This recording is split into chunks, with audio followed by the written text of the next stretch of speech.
오늘 본문의 말씀을 가지고 지난주에 나누었던 헤롯에 박해 놓인 예루살렘 교회의 첫 번째 시간에 이어 두 번째 말씀을 나누도록 하겠습니다. 오늘 본문을 한마디로 말하면 설상가상입니다. 엎친데 덮친격입니다. 고난이 겹치면 사실 쉽지 않습니다. 그래도 감당할 만큼 있어줘야 시험이 든다 해도 덜 흔들리겠죠. 그러나 오늘 예루살렘 교회는 극심한 흉년으로 안 그래도 어려운 터였는데 헤롯 왕이 시퍼런 칼날을 휘둘고 있는 것입니다. 그 또한 자신의 정치적인 입지를 강화하기 위한 목적이었죠. 교회는 희생양이 된 겁니다. 자신의 안정적인 지위를 위해 유대인들의 한심과 지지가 필요했기 때문에 그 입지를 강화하기 위해 예수 믿는 신자들을 박해했던 겁니다. 왜죠? 유대인들이 너무 좋아했거든요. 그래서 12장에 보게 되면 야고보를 처형한 뒤에 유대인들의 반응이 너무 좋은 거예요. 여론이 좋아지니까 이참에 누구까지 잡아드립니까? 베드로까지 잡아드립니다. 그런데 시점이 바로 6월절 기간, 무교절 기간, 이 절기 기간에 유대인들은 형을 집행하면 안 되거든요. 그래서 이 날이 끝나기까지 단단히 붙잡아 두고 있는 내용이 오늘 본문의 배경이 되는 것입니다. 이처럼 복음과 교회의 역사는 순탄하지만은 않았습니다. 제가 목회를 하면서 성도님들의 이야기를 들을 때 어떤 생각이 드냐면 참 다양하다. 그리고 하나님 참 그 다양한 인생 속에 여러 모양으로 일하시는구나 생각들을 하게 되고 그 이야기를 듣게 되면 그분의 삶이 되게 존중스러워지게 되는 것을 느끼게 됩니다. 여기까지 오기까지 쉽지 않으셨을 텐데 라는 마음 때문에 그렇습니다. 우리가 모두 겉으로 보면 다들 괜찮아 보이지만 사실 가슴 한 피만 조금 더 이렇게 열어봐도 시커먼 데가 많잖아요. 멍든 데가 많고 사실은 이거 왜 다쳤어 해도 왜 이랬는지도 모를 만큼 힘겹게 지나온 우리의 삶 아니겠습니까? 교회의 역사가 그러했고 복음의 역사가 그러했습니다. 그러면서 한번 생각드는 게 왜 헤롯은 이렇게 살아갈까 싶은 생각도 해보게 됩니다. 자신의 목적을 이루기 위해서 주변의 모든 사람과 모든 관계를 수단화하는 사람. 여러분 이런 사람이 우리 옆에 있다고 생각해 보십시오. 우리는 어떻게 그 사람을 바라봐야 될까요?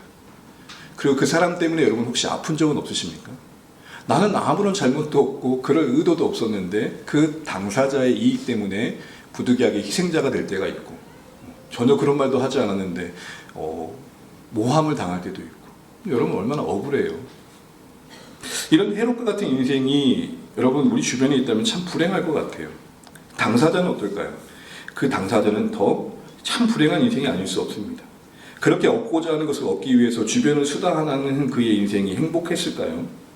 그렇게 보면 사실 여러분 갇혀있는 건 베드로인 것 같은데 물리적으로 투옥된 건 베드로인 것 같은데 진짜 갇혀있는 건 누구예요?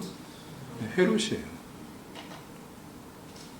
자기라는 그 성에 갇혀서 자기의 욕망과 어떤 권력을 얻고 위해서 온갖 수단을 가리지 않는 그는 어떻게 보면 그 존재 자체가 감옥에 갇혀있는 삶이라 할 수 있겠죠. 그리고 그가 있는 거대하고 화려한 왕국은 그 자체가 감옥이었을 겁니다. 사실은 헤롯만이 아니라 이 세상에 사는 많은 사람들이 자기 자신이라는 감옥 속에 갇혀서 묶여 살 때가 참 많습니다. 복음은 뭐죠? 빛 대신 예수 그리스도의 선언은 무엇이었죠? 메시아로서 이 땅에 오셔서 하셨던 복음서에서 그 첫 메시지가 무엇이었습니까? 포로된 자에게 자유를, 갇힌 자에게 노임을. 여러분 다만 이것이 물리적인 감옥에서 우리를 건져내시겠다는 말씀일까요? 그렇지 않을 겁니다. 이 선언을 들어야 되는 우리 삶의 존재에 묶여있고 매여있음을 말씀을 통해 봐야 됩니다. 여러분 사실은 우리는 어딘가에 묶여있는 게 분명히 있습니다. 예수 믿고 복음 안에서 그런 부분들이 해결되어 가는 게 변화와 성장일 것입니다.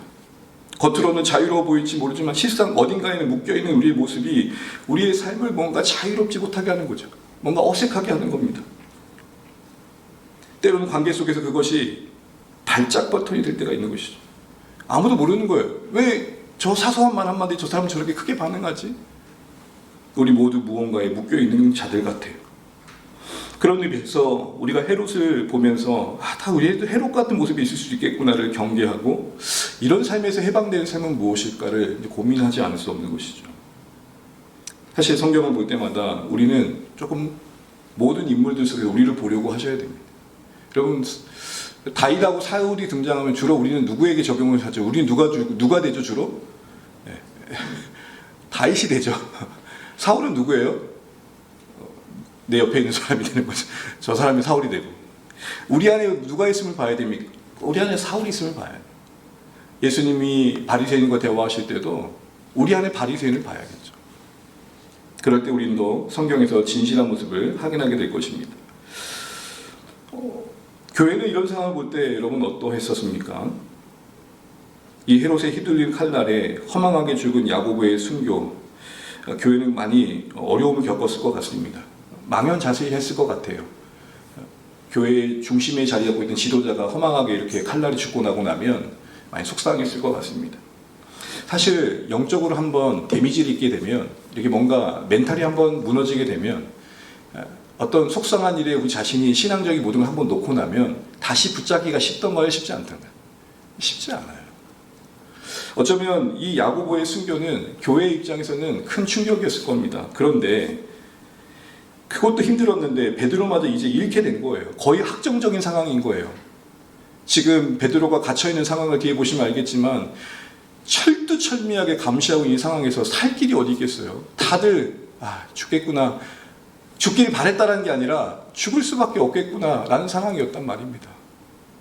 그날을 기다리고 있으니 그날이 얼마나 고통스럽겠어요. 그러면 뭐를 하고 싶은 마음이 들겠어요. 이미 결과가 확정되어 있는데. 그런데 교회는 어떻게 합니까? 베드로를 잃을 위기가 더해진 상황에서도 망연자실할 수 있었을 텐데 그 상황 속에서도 기도하되 간절히 기도합니다. 그럼 이 부분을 좀 보시면 좋겠습니다. 전 이걸 이렇게 표현하고 싶습니다. 여전히 하나님을 신뢰하는 시간. 우리 하나님이 언제 우리의 모습을 보시면서 기뻐하실까요? 우리가 하나님께서 우리 인생에 좋은 것만을 주시고 삶이 잘 풀려갈 때, 그때 우리가 하나님을 향해 하는 모든 찬양 고백도 참 귀하지만 오직 그거 안에서만 알게 된 하나님만으로 우리가 만족할 때 하나님 정말 우리를 통해 영광 받으실까요? 모든 것을 잃을 수밖에 없는 위기 앞에서 교회가 보인 이 기도는 결과와 상관없는 기도였고 상황과 상관없는 기도였습니다. 여전히 하나님에 대한 신뢰를 보여준 그들 안에는 비록 야고보의 순교가 이해되거나 설명되진 않았지만, 그렇다고 해서 이게 참 중요합니다. 이 닥친 상황 속에서도 하나님이 아무 개입도 하지 않는다고 단정짓진 않았다는 겁니다. 단정짓진 않았다는 겁니다. 마침표를 찍지 않았다는 겁니다. 여러분, 우리의 삶에 물음표는 던질 수 있습니다. 그럴 수밖에 없는 존재입니다. 우리가 어떻게 크신 하나님을 다 이해할 수 있겠습니까? 그러나 적어도 하지 말아야 할 게 있는데 그 마침표를 찍는 겁니다. 그 자기 자신을 향해서도 그렇고 우리의 삶을 향해서도 그렇고 우리 공동체를 향해서도 그렇고 함께하는 사람들 향해서도 마찬가지입니다. 우리가 하나님의 신실함을 믿는다면, 그 능력을 안다면, 그 사랑을 안다면 적어도 우리가 할 수 있는 최소한의 하나님을 향한 예의라고 할까요? 신의는 뭐냐? 마침표를 찍지 않는. 오늘 교회는 이 주어진 결과와 상황에 매이지 않고 최대한 하나님을 그 상황에 의해 해석하지 않고 하나님 그분의 근거에서 상황을 보려고 애쓰고 있는 모습이 뭘로 나왔느냐? 간절히 기도하다는 겁니다. 괜찮아서 그랬을까요? 아니요. 그들도 믿음이 필요했던 거죠. 하나님, 이해 안 됩니다. 그러나 내가 알고 있는 하나님은 적어도 그런 분이 아니신 걸 아는데, 알고 있는 하나님과 주어진 현실의 충돌 속에서 하나님을 향해 단정 짓는 게 아니라, 그럼 하나님 이건 뭐죠라고 좀 더 하나님께 기울어지는 쪽으로 기도를 했다는 겁니다. 그게 믿음입니다, 여러분. 아무런 불안감도 없고 염려도 없고 항상 괜찮아서 할렐루야를 외치는 게 믿음일 수도 있겠지만, 사실 전 세계 1%나 될까요? 그런 분들? 지금 여러분들 표정만 봐도 별로 안 좋거든요. 네. 안 괜찮아요, 우리. 그런데 안 괜찮지만 여전히 오늘 이 예배 시간엔 별 생각 없이 그냥 편안함이 있지만 저 문 열고 나가면 마주해야 할 삶은 변함이 없기 때문에 똑같은 고민을 할 수밖에 없는 삶이지만, 그래도 적어도 하나님 쪽으로 기울인 쪽으로 가야지라고 마음 먹는 게 믿음이란 말입니다. 그런 모습을 오늘 야고보의 순교 이후에 베드로의 죽음을 기다리고 있는 교회가 보여주고 있는 것이죠. 사랑하는 주 안에 가는 여러분, 끝까지 하나님을 신뢰하는 주 안에 가족 되시기를 축복합니다. 설명할 수 없는 일이 있더라도 하나님을 불신하거나 기도를 포기하는 선택은 하지 않으시기 바랍니다. 우리 찬양했던 것처럼 인생이 힘들고 고난이 겹칠 때 주님여 날 도와주소서. 이게 우리가 나아갈 방향 되시기를 간절히 축복합니다. 이런 의미에서 기도라는 게 무엇일까요? 기도라는 것은 내가 주도권을 쥐고 하나님을 나의 쪽으로 끌고 오는 게 아님을 우리가 알 것입니다. 만약에 오늘 이 예루살렘 교회가 그들에게 기도가 자신들이 원하는 쪽으로 하나님을 끌고 오는 것이라 생각했다면 야고보의 죽음 앞에 그들은 그 손을 놨을 것입니다. 적어도 이들은 이 신실한 기도의 모습에서 우리에게 뭘 보여주는 겁니까? 그들에게 기도는 계속해서 하나님께 주도권을 내어드리는 겁니다. 이해할 수 없는 상황 속에서 이 모든 상황을 하나님께서 관여하고 계시다는 믿음을 고백하는 것이죠. 하나님께 그 주도권을 넘겨드리는 것입니다. 나의 뜻이 간철되는 상황이 아니고 우리의 바람이 이루어지지 않는 상황이 아닐지라도 설령 기대와 다를지라도 우리가 하나님 뜻에 오히려 더 참여하게 해달라고 구했던 것을 우리는 주목해야 되겠습니다. 근데 이런 기도 가운데 하나님은 오늘 특별히 또 긍휼을 베풀어 주신 모습을 보입니다. 어떤 긍휼입니까? 철통 간섭 속에서도 손쉽게 풀려난 베드로의 모습이 그걸 보여줍니다. 이건 한마디로 말하면 최악의 상황에서 도저히 찾아볼 수 없었던 길을 내신 겁니다.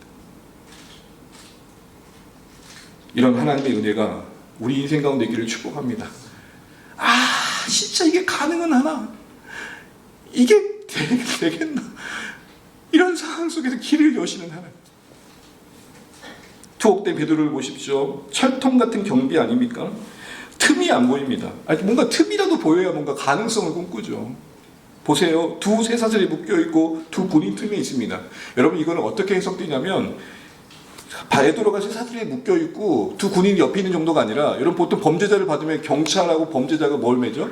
경찰 손에 수갑 하나를 차고 범죄자의 손에 같이 묶어줘요. 이런 긁는 거예요. 그러니까 베드로는 지금 양쪽 군인 옆에 있을 뿐만 아니라 양쪽 군에 같이 묶여있는 상황이에요. 일어나면 누구도 끌려나와요. 지금 두 군인도 끌려나온 상황이에요. 그것만 있었습니까? 여러 겹의 감옥 문 밖에는 이미 여러 파수꾼들이 삼엄하게 경비를 서고 있었습니다. 인간의 힘과 지혜로는 탈출은 꿈도 꿀 수 없었고 단 하나의 빈틈도 보이지 않는 완벽한 절망이었습니다. 그것도 여러분 시간을 보세요. 시간을 보시면 언제라고 얘기하고 있습니까? 뭐라고 되어 있습니까? 첫날 밤입니까? 전날 밤입니까? 예? 첫째 날, 잡혀간 첫째 날이에요? 아니면 처형을 앞둔 바로 그 전날이에요? 여러분 성경에 안 나와 있습니까? 왜 이런 질문 안 해보셨어요? 왜 기한 구원하실 거면 그냥 첫날부터 건지시면 좋은데 왜 내일 꼴딱 그러니까 침 한번 꼴딱 삼키면 끝날 그 밤에 그 끝자락에서 구원하실까요? 이게 왜 하나님은 왜 이렇게 항상 아슬아슬하실까요? 그래서 저는 하나님 때문에 마음에 안 들 때가 있어요. 아니 진짜 주실 거면 여러분 그런 목사가 이렇게 말을 한다고도 불경건하다고 얘기하지 마십시오. 그냥 진실하게 말하는 겁니다. 하나님께서 왜 우리의 삶에 꼭 그렇게 타이밍을 우리가 원하는 타이밍보다 항상 한 템포 늦게 주실까요? 저는 한 가지 배운 게 있습니다. 만약에 우리의 원하는 때 주시면 그거 하나님 주셨다 생각할까요? 안 할까요? 절대 안 합니다.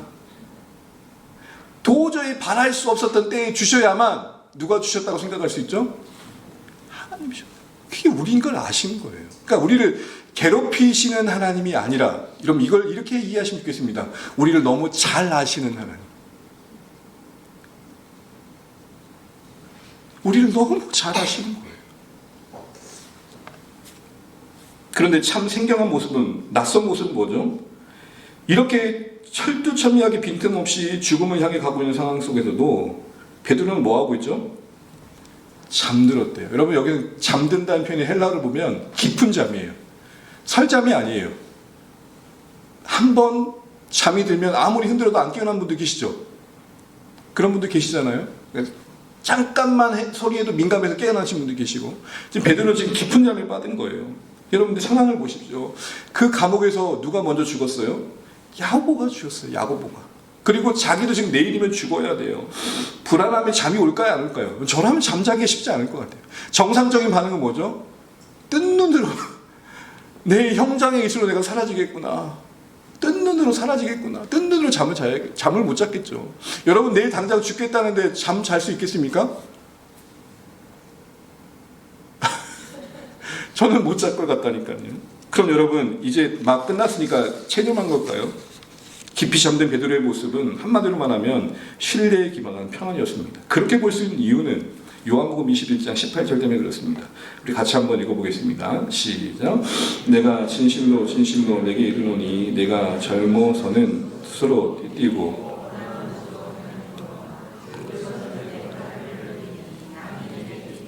원하지 아니하는 곳으로 데려가리라. 아멘. 주목하실 표현은 늙어서는 내 팔을 벌리리니. 여러분 이 말씀은 예수님께서 오늘 본문의 시점을 한 10여 년 전에 베드로에게 다시 찾아오셔가지고 기회를 주실 때 그의 앞으로의 삶을 예언하신 겁니다.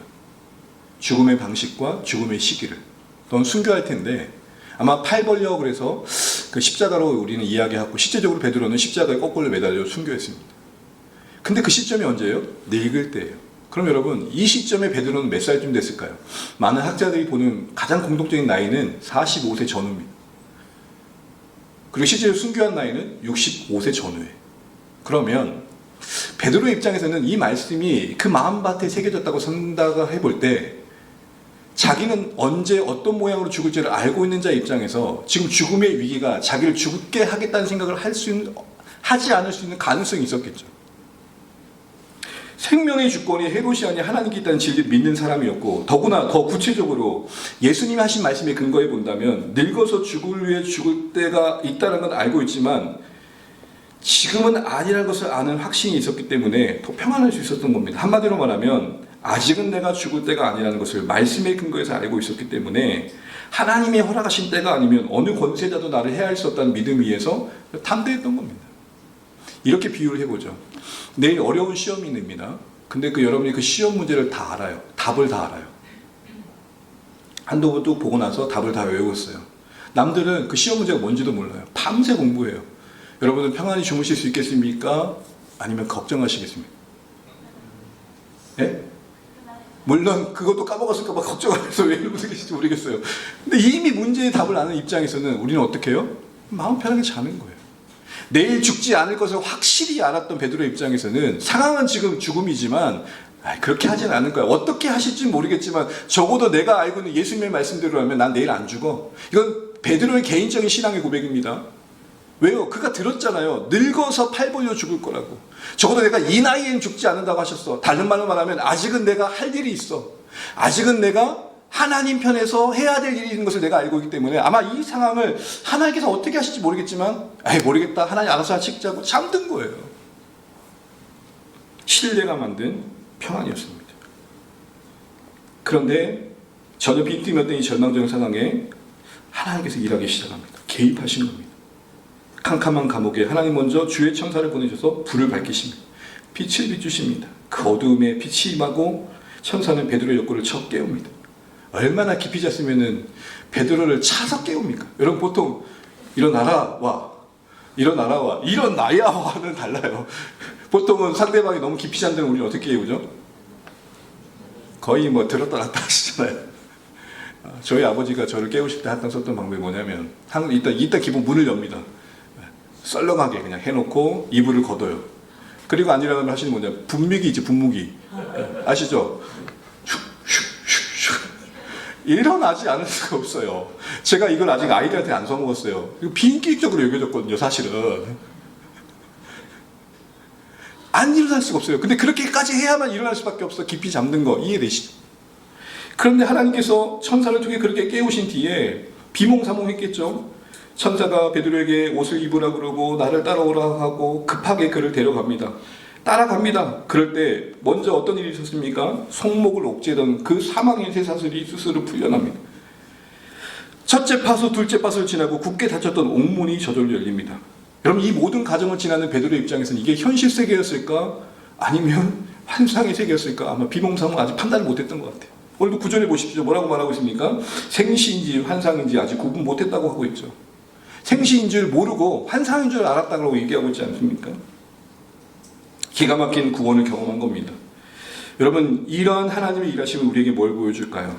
최악의 상황에서 베드로도 생각하지 못했던 출구를 만드셔서 지키고 있는 그 철두철미함에 비하면 너무나 손쉽게 문제를 푸시는 하나님을 보게 됩니다.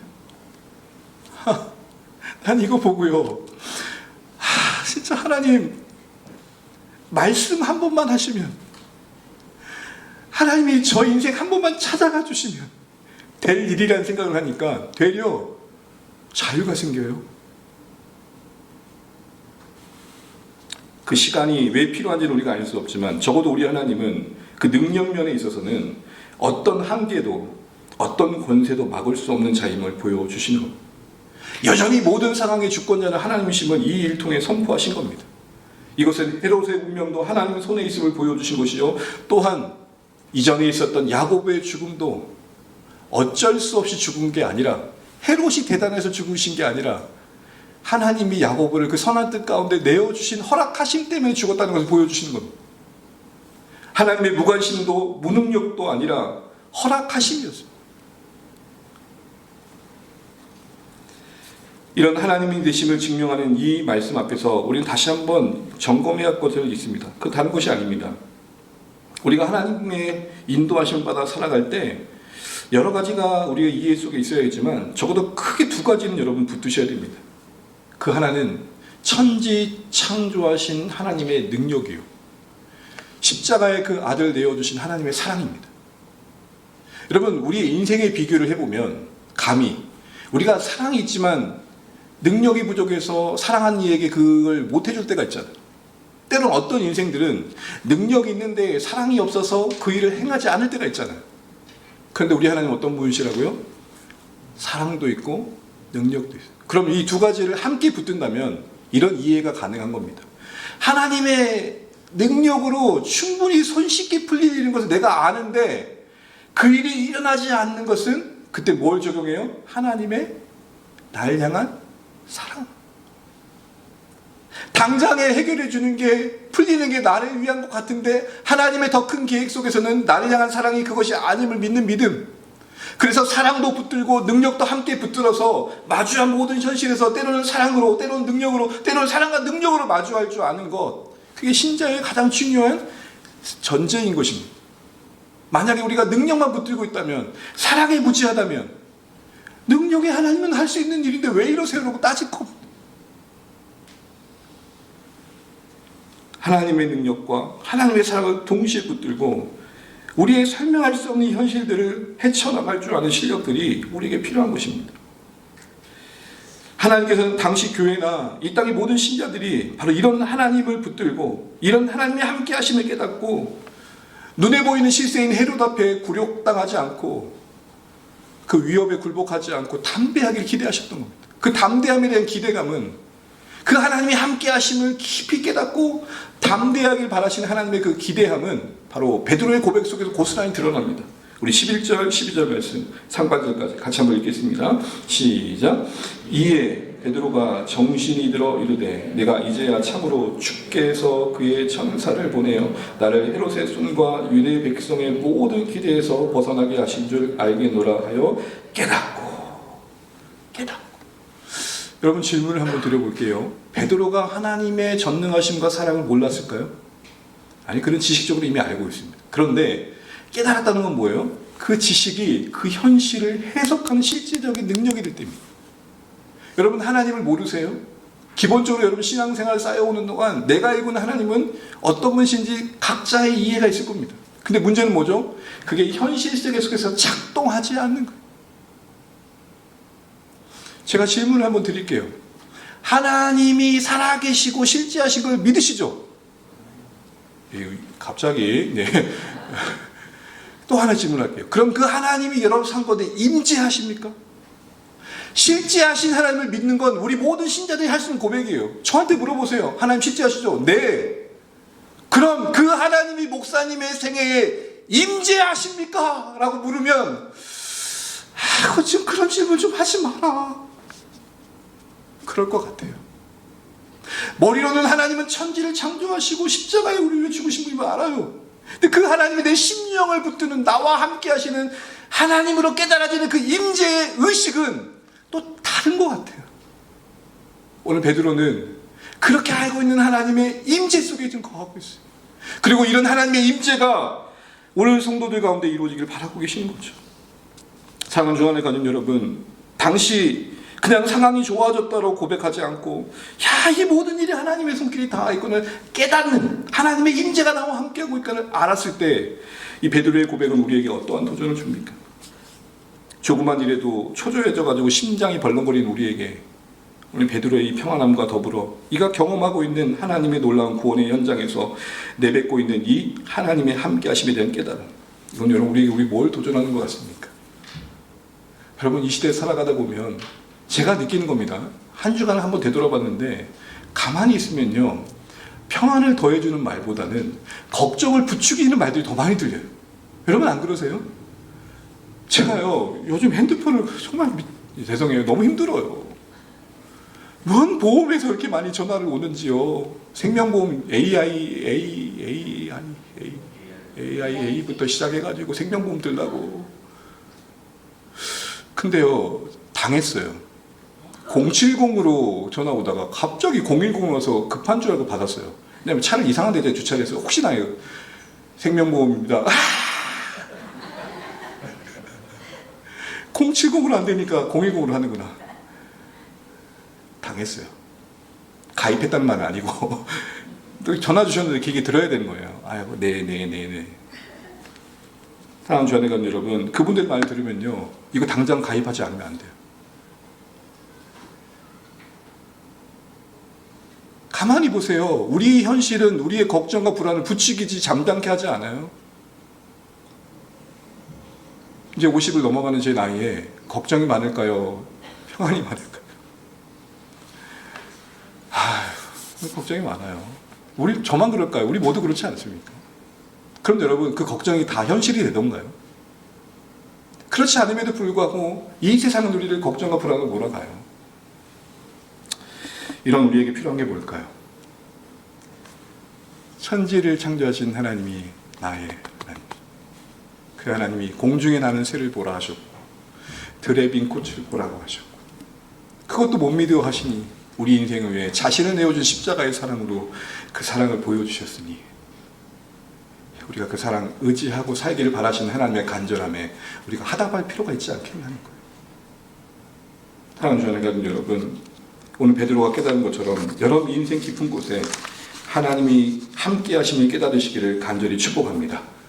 하나님이 함께 하시는 그 임재의 의식이 여러분을 충만케 하시기를 간절히 바랍니다. 실제하신 하나님 정도가 아니라 종이 쪼가리의 호랑이가 아니라 실제 호랑이를 마주했을 때의 그 긴장과 반응처럼 내 하나님은 실제하시는, 여러분 어떤 신자가 매사에 말씀을 붙들까요? 어떤 신자가 삶의 굴곡 속에서도 그 삶을 포기하지 않을까요? 어떤 신자가 자신에게 주어진 것을 흘려보내려고 애쓸까요? 하나님이 그 인생에 함께 하심을 아는 자, 끝까지 십자가의 사랑으로 책임져 주심을 아는 신자 아닐까요? 저를 포함해 우리 모두가 걱정, 근심 많은 이 시대 속에서, 그걸 부추기는 이 시대 속에서 고요히 잠잠히 하나님을 바라보고 십자가에 자신을 내어주신 그 사랑을 묵상하면서 이 염려 많고 보람 많은 시대를 넉넉히 지나가실 수 있기를 간절히 축복합니다. 그리고 나서 이어지는 이 베드로의 모습을 보십시오. 베드로가 이걸 깨닫고 난 다음 보는 반응을 보시죠. 뭐라고 합니까? 12절 보시게 되면 그는 어디로 가죠? 하나님이 그의 인생을 개입하셔서 도저히 풀려날 수 없는 곳에 풀려난 뒤에 그걸 하나님께서 하셨다고 깨닫고 난 다음에 그가 향한 곳은 어디입니까? 마가라 하는 요한의 어머니 마리아 집입니다. 학자들은 여기가 예수님의 최후의 만찬의 자리였다고 추정하기도 하고, 또 많은 분들은 오순절 성령 강림이 바로 이곳에서 있었을 거라고 예측을 합니다. 왜냐하면 마리아의 집 그 다락방이 상당히 큰 규모였거든요. 많은 사람이 모이기 좋았던 곳이죠. 이 질문을 해보는 겁니다. 왜 베드로는 곧장 마리아의 집으로 갔을까요? 왜 그 마가의 다락방에 갔을까요? 왜 그 처소로 향했을까요? 한 가지 생각해 볼 수 있는 것은 오늘 본문에 이어지는 내용을 보게 되면 깨닫고 마리아의 집으로 간다고 할 때 그곳에서 모여 기도하는 성도들의 이야기가 다루어지는 걸 본다면 추정컨대 평소에 교회는 항상 거기 모여서 기도했었고, 베드로가 생각할 때 교회 지도자가 붙잡히고 순교당한 이 상황 속에 교회는 반드시 기도하고 있을 거라는 믿음이 적어도 있었기 때문에 그 밤에 오후도 아니고 아침도 아니고 그 밤에 다 안 자고 기도하고 있을 거라는 신뢰 속에 그곳에 간 거예요. 근데 여러분, 제가 어제 이 말씀보다 웃었어요. 근데 만약에 베드로가 갔는데 거기 아무도 없어. 아, 내가 붙잡혀가지고 이렇게 죽을 위기했는데 아무도 기도를 안 했다. 얼마나 큰 충격일까요? 근데 그러지 않고 갔더니 많은 성도들이 모여서 간절히 기도하고 있습니다.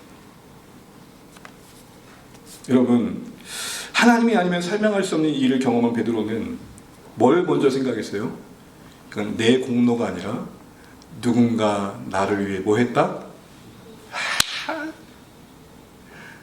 이런 은혜가 있으시기를 간절히 축복합니다. 여러분, 뭔가 잘 됐을 때, 물론 여러분도 있고 애씀도 있었겠지만, 누군가 날 위하여 누군가 기도하네, 그러면서 연목사를 떠올려주시면 좋겠어요. 역시 제가 아침마다 여러분 진짜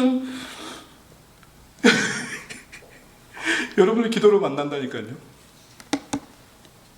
들었던 이야기들, 알고 있는 이야기들, 내 마음에 주신 마음들 다 담아서 하나님께 올려드리는 거예요. 주님, 이분이 이러이러한데요, 도와주시고 살펴주시고 함께 해주세요. 교회에서 자주 하는 말이 뭡니까? 네, 기도해요. 너무 은혜로운 말이에요. 그러나 우리는 이 말이 서로에게 신뢰가 되는 공동체가 되기를 소망합니다. 예의상 하는 말이 아니라 진짜 마음에 담고 기도해 주시길 바랍니다. 그 방식은 다를 거예요. 교회 와서 기도하실 수도 있고, 잠시라도 하나님 이분의 이 마음을 알아주세요라고 기도할 수도 있고. 문제는 뭐냐? 기도할게요로 끝날 때가 너무 종종 있더라고요. 저는 주안의 공동체가 결코 그렇지 않으리라 믿습니다. 서로에게 기도할게요라는 고백이 진짜 여러분 삶의 무릎이 되어져서, 우리가 서로 어떤 일이 일어났을 때, 그래, 목장에서 기도해 주셔서, 그래, 우리 집사님이, 우리 성도님이 기도해 주셔서 이렇게 됐구나를 생각할 수 있는 은혜를 알 줄 아는 우리 주안의 교회 되길 소원합니다. 한 가지 더 볼 수 있는 것은, 베드로는 이런 기도에 대한 인식이 있었을 뿐만 더 나아가 그가 경험한 일을 알리고 싶었습니다. 그래서 17절에 보게 되면 그가 그들을 만나서 했던 일은 다른 게 아니라 하나님이 그에게 행하신 일들을 나눕니다. 교회의 믿음을 격려하기 위해 서둘러 갔다는 거예요. 여러분, 지금 상황을 보게 되면 베드로는 지금 거기까지 갈 여력이 없었어요. 긴박했단 말입니다. 여러분, 방금 옥에서 나왔는데 뒤에 다음 주에도 보겠지만 헤롯의 군사들이 가만히 넋놓고 있었을까요? 어땠을까요? 사방군데 예루살렘 성내가 난리가 났을 겁니다. 횃불을 불고 그 밤에 찾아다닐 겁니다. 오늘 우리 식으로 얘기한다면 사방군데서 막 삐용 하면 여러분 정신 들까요? 불안할 거예요. 여러분, 제가 뭘 느끼냐면, 저만 그런지 모르겠지만 저는 아무 잘못 안 했거든요. 아무 잘못도 안 했고 안전벨트도 맸고 있고 제 속도로 가고 있는데 앞에 경찰차가 있는 것만으로 불안해. 갑자기 세우라 그럴까봐. 여러분 안 그러세요? 경찰은 존재로 그 역할을 하는 거죠. 헤롯 군사들이 횃불을 들고 온갖 동네, 온갖 마을 구석구석 베드로를 찾으려고 들쑤시고 있을 때 베드로가 해야 할 가장 최선은 뭐였겠어요? 빨리 어딘가 피신해야 되죠. 근데 지금 어디로 갔다고요? 교회에 갔어요. 공동체가 모여 기도하는 곳으로 갔어요. 왜죠? 자기가 그렇게라도 해서 들었던 하나님의 일하심을 알려주는 것이 교회를 세우는 거라고 생각했기 때문이겠죠. 우리의 판단과 우리의 선택의 기준이 내 이익을 넘어 유익이 되시기를 축복합니다. 내 이익에만 매이지 않고 유익이 되는 게 뭔가를 생각해 볼 수 있는 은혜가 있길 바랍니다. 이런 베드로의 마음은요, 고난받고 있는 교회를 향해 쓰는 편지에 고스란히 담겨 있습니다. 베드로전서 1장 2절 같이 한번 읽어보겠습니다. 시작. 곧 하나님 아버지의 미리 아심을 따라 예수 그리스도의 피 뿌림을 얻기 위하여 택하심을 받은 자들에게 편지하노니 은혜와 평강이 너희에게 더욱 많으리라. 여러분, 그 더욱 많을지어도 꼼꼼히 적으세요. 여러분, 보통 바울의 인사법이 은혜와 평강이 있을지어다거든요. 근데 여러분, 성경을 보세요. 오직 베드로만이 더욱 많이라는 표현이에요. 물론 바울은 항상 이게 성향이 튀어가지고 그냥 단순하게 심플하게 얘기하는 걸까요? 바울과 비교할 건 아니지만 적어도 바울이 썼던 평시 언어에 비하면 베드로는 좀 더 애틋한 마음을 교회를 향해 쏟고 있는 거예요. 여러분, 베드로가 어떤 인생이었습니까? 예수님 가로막고 그러시면 안 된다고 멱살 붙잡고 흔들었던 인생 아닙니까? 교회는 무슨 교회예요? 근데 그가 지금 교회를 향해 애틋한 마음을 쏟고 있어요. 고난받고 있는 당시의 로마의 제압에 고통받고 있는 성도들에게 베드로전서를 보내면서 그 첫마디가 뭐예요?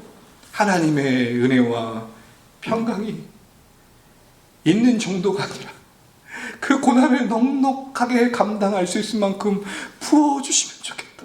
여러분, 이게 목회의 심령이에요. 목회자의 마음이에요. 이 양 잘 되는 거 더 잘 되게 하시면 좋겠다. 이 고난의 시간 고통스럽지만 넉넉하게 지나가면 좋겠다. 이런 마음이 있었기 때문에 베드로는 피신을 당할 그 상황 속에서도 곧장 교회로 가서 성도들에게 그들의 믿음을 격려할 수 있는 주님의 일하심을 나눴던 겁니다. 베드로가 문을 두드릴 때, 그런데 여러분, 교회는 어떤 반응을 보였습니까? 로데라는 여자가 영접하러 나왔습니다. 들어보니 베드로예요. 그래서 너무 놀래가지고 문을 못 열어주고 뛰쳐나가서 성도들에게 알린 거예요. 여러분, 이때 그런 일이 있을 수 있죠. 너무 반갑고 놀라워 보니까 여긴 놔두고 알리러 간 거예요. 근데 알리러 했을 때 성도들의 반응이 뭐였죠? 15절 보시면 네가 뭐 했다고요? 미쳤다. 참 로데가 얼마나 기분이 나빴을까요? 우리 시대에 우리 언어를 읽으면 미쳤다로 읽혀지면 좀 인격적인 모독을 당하는 것 같죠? 너무 억울하니까 로데가 힘써 참말이라고 진실이라고 얘기하니까 성도들 뭐라 그래요? 베드로의 왜 그렇게 얘기했을까요? 이미 성도들 마음속에는 베드로는 죽음이 확정됐다 생각한 거예요. 그래서 그의 영혼을 데려가려고 천사가 온 거겠지, 이렇게 생각한 거예요. 그러니까 기대감이 없었다라기보다는 그들은 풀려나려는 기도는 이미 끝났고 그걸 넘어 죽음의 상황에서 믿음 지켜달라고 기도하고 있었던 겁니다. 그러니까 기대가 달랐던 것이죠. 보통 그런데 이런 반응을 우리는 어떻게 해석하고 들었죠? 기도의 응답을 믿지 않는 불신이라고 이해했었어요. 맞는 측면이 있을지 모르지만 맥락상 보면 불신이라기보다는, 여러분 잘 들어보세요, 불신이라기보다는 불가능한 상황에 대한 당혹스러움이에요. 불신을 해석하면 어떻게 되는 거죠? 기도해놓고 응답도 기대하지 않았다는 믿음 없는 사람이 돼버려요. 여러분, 따지고 보면요, 이분들처럼 믿음 있는 분도 없어요. 야고보가 순교한데도 기도하잖아요. 베드로의 기도할 때 어땠을까요? 혹 살려주시면 좋겠지만 야고보처럼 순교한다면 베드로가 멋지게 믿음 지키게 해주세요, 그렇게 기도하고 있는 그들인데 어떻게 우리가 믿음의 기대가 없다고 말할 수 있겠어요? 그 우리의 이해죠. 기도 응답이라는 도시가 아래 그들을 가둔 거죠. 그들의 심리를 파악해보면 절대 그런 의미가 아니에요. 그러므로 내가 미쳤다는 말을 사실 원어의 뉘앙스도 살펴보면 이렇게 해석하는 게 옳아요. 베드로가 왔어요. 내가 얘기하니까 교회의 반응이 뭐예요? 네가 미쳤다가 아니라, 에이 설마 그럴 리가, 야야야야 그러지 마. 그럴 수가 없어.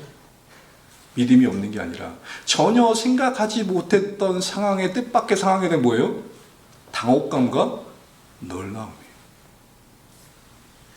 그렇게 보면 기도의 응답에 기대가 없는 불신이 아니라 생각지 못했던 상황을 마주한 신자들의 거룩한 당혹스러움이었던 것입니다. 교회가 간절히 기도했다는 의미를 우리가 지난주에 나눴잖아요. 그 의미가 뭐였습니까? 그때 간절하다는 것은 예수님의 십자가를 닮는 기도예요. 그러게 풀려나기만 기도했던 게 아니라 혹 죽음에 이른다 할지라도 믿음 지켜달라는 기도였습니다. 그런데 상황적으로 보니까 지금은 풀려나기가 너무 어려운 상황은 아니까 그들의 기도는 당연히 믿음 지켜달라는 기도로 쏟아냈겠죠. 이런 시점에서 베드로의 치료는 한마디로 말하면, 여러분 한번 따라주세요. 뜻밖의 응답. 시작. 뜻밖의. 그래서 했던 말이 뭐냐? 네가 미쳤다. 그러니까 저는 이걸 번역을 좀 바꾸면 좋겠어요. 뭐라고요? 에이 설마 그러니까 말도 안 되는 소리야. 그럴 수 없어. 이렇게 얘기하는 거죠. 우린 여기서 한 가지 생각해 봅니다. 하나님의 우리의 응답하심이 우리의 기도에 제한받지 않으심입니다. 에베소 3장 20절입니다. 같이 우리 믿음으로 읽죠. 시작. 우리 가운데 역사하시는 능력대로 우리가 구하거나 생각하는 모든 것에 더 넘치도록 능히 하실 이에게. 아멘. 이런 은혜가 우리 가운데 있기를 축복합니다. 계속되는 이 베드로의 그런데 문소리를 듣고 성도들이 아이고 누가 오긴 왔나 보다 하고 문을 엽니다. 그런데 문을 열자마자 경악을 하지 금할 수 없었습니다. 누구였어요? 아이고 베드로였으니까 얼마나 환호를 외쳤겠어요. 여러분, 죽은 줄 알고 있던 사람이 돌아왔는데 얼마나 기뻤겠습니까? 얼마나 날뛰었으면 17절에 뭐라고 그래요? 함께 읽겠죠. 시작.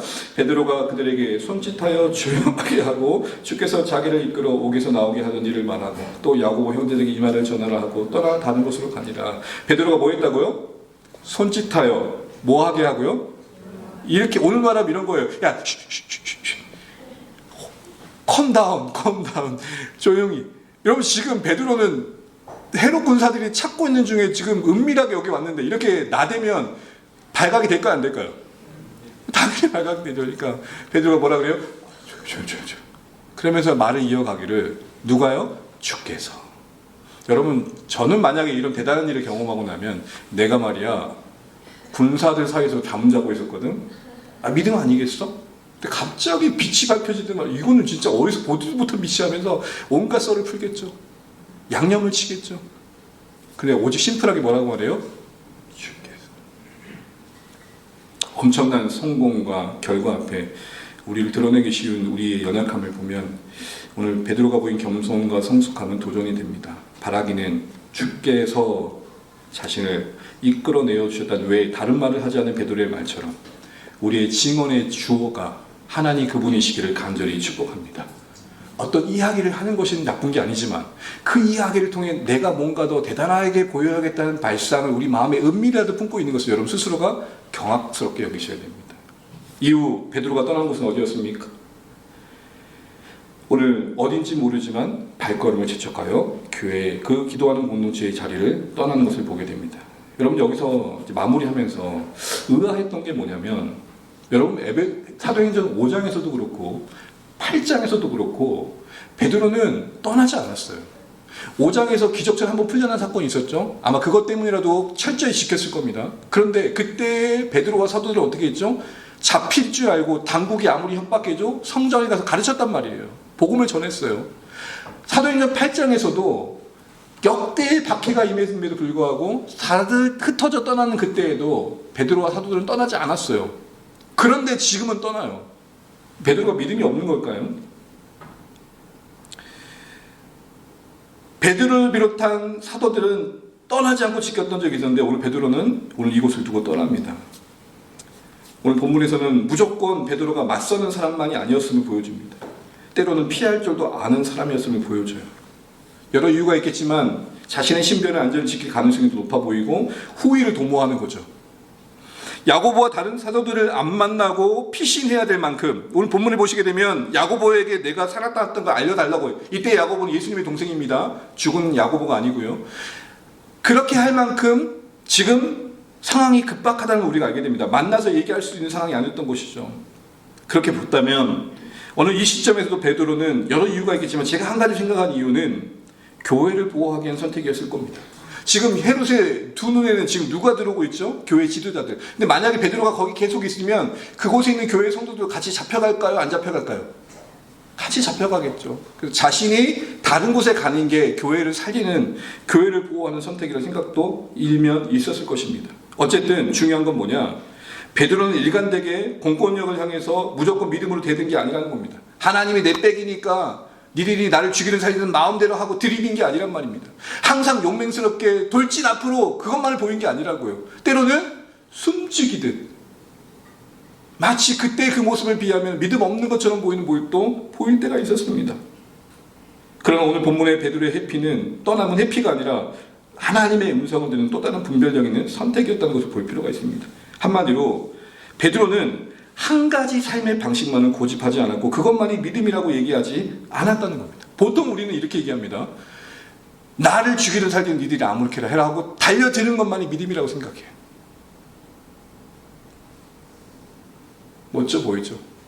그런데 오늘 베드로는 오늘 이 순간은 그런 선택을 하지 않고 후위를 도모하고 잠시 피신을 합니다. 아마도 그 상황이 너무 긴박했기 때문이기도 하고 자신을 풀어주신 하나님의 선하신 뜻이 있다는 생각들을 좀 정리할 필요도 있었을 겁니다. 그러니까 여러분, 우리는 한 가지 믿음의 패턴만을 가지고 무작정 그것만이 믿음이라고 말하시면 안 된다고요. 지금 전도할 때죠, 여러분. 전도할 때예요. 어느 때가 아니었습니까? 지금은 또 다른 시기가 필요한 때란 말이에요. 근데 과거에 자신이 전도했던 방식을 가지고 지금도 그렇게 해야 된다고 말하면 그게 믿음 있는 것처럼 보이지만, 그러면서 당신 이거에 동의하지 않으면 당신은 이거에 관심도 없는 사람이고 자격도 없다고 말하는 거, 그 말이 안 되는 거예요. 여러분, 같은 선교지라도 각각 해외 선교지라도요, 무슬림 지역은요 자신이 선교 사역을 감춰야 돼요. 제가 아는 선배가 걸릴 뻔했어요. 고민한 거예요. 내가 선교하러 왔다고 말하면은 진실이 드러나지만 그 공동체가 무너지고, 그걸 아니라고 말하자니 자신의 양심이 걸리고. 실제적인 문제 아닙니까? 뭐가 믿음이죠, 여러분? 공동체를 하나님께 맡기고 그래 나 선교사다 라고 말하는 게 믿음입니까? 그러해야 될 때가 있고 때로는 숨쉬기도 기다려야 될 때가 있단 말입니다. 제가 왜 이 말씀을 드리냐면, 우리는 내 신앙의 패턴이 전부일 때가 많아요.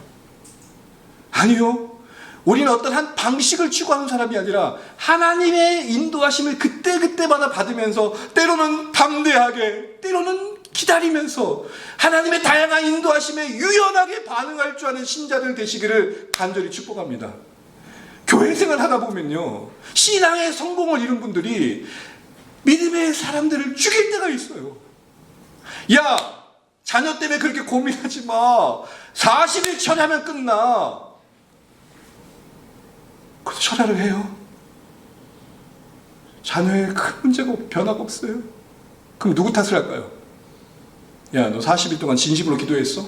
미치고 환장하는 거예요. 사랑하는 주 안에 가족 여러분, 하나님은 크시고 우리의 인생은 다양하며 각자의 생애 속에 일하시는 하나님의 모습은 예측할 수 없는 다변함이 있습니다. 그러니 내 성공이 그에게도 성공이 될 것처럼 강요하는 것은 아닙니다. 권면할 수 있겠지만 각자가 하나님의 인도하심 속에 믿음의 선택을 할 수 있도록 격려해주고 도와주고, 그 선택을 했다면 끝까지 지지해주면서 그가 그 길에서 넘어지지 않도록 붙들어주는 게 믿음의 공동체의 역할인 줄로 믿습니다. 베드로가 오늘 여기서는 도망갔다니까요. 이걸 가지고 아이고 저렇게 기적을 경험했고도 저 모양 저 꼴이네 라고 말할 수 없는 거예요. 말씀을 맺습니다. 사랑하는 주 안에 가족 여러분, 오늘 본문의 마음을 쭉 보면서 어떤 느낌이 드셨습니까? 최악의 상황에서 하나님이 기가 막힌 길을 여십니다. 자주 일어난 일은 아니지만 우리 인생에 이런 일이 딱 한 번만이라도 주어졌으면 좋겠습니다. 딱 한 번만이라도 숨통이 튀게, 제발 좀 한 번만 그런 일이 있었으면 좋겠습니다. 그러나 혹 그렇지 않더라도 여전히 하나님에 대한 신뢰를 가지고 흔들리지 않는 자리에 서는 것, 그게 우리 하나님이 기대하시는 믿음임을 아십시오. 베드로가 함께 하신 하나님을 깨달았듯 우리가 믿고 섬기는 하나님이 여러분 인생 깊은 곳에 같이 계시다는 거 잊지 마시고 어떤 형편에든지 주님을 따를 수 있는 우리가 되시기를 간절히 축복합니다. 그 상황 속에 어떤 다양한 상황을 만나든 어떤 특정한 하나의 패턴이 아니라 그때마다 하나님의 음성귀에 기울이면서 때로는 전진하고 때로는 머물면서 여러분 인생 속에 담아내시는 하나님의 일하신 대로 경험해 가시는 복된 생이 되시기를 간절히 축복합니다.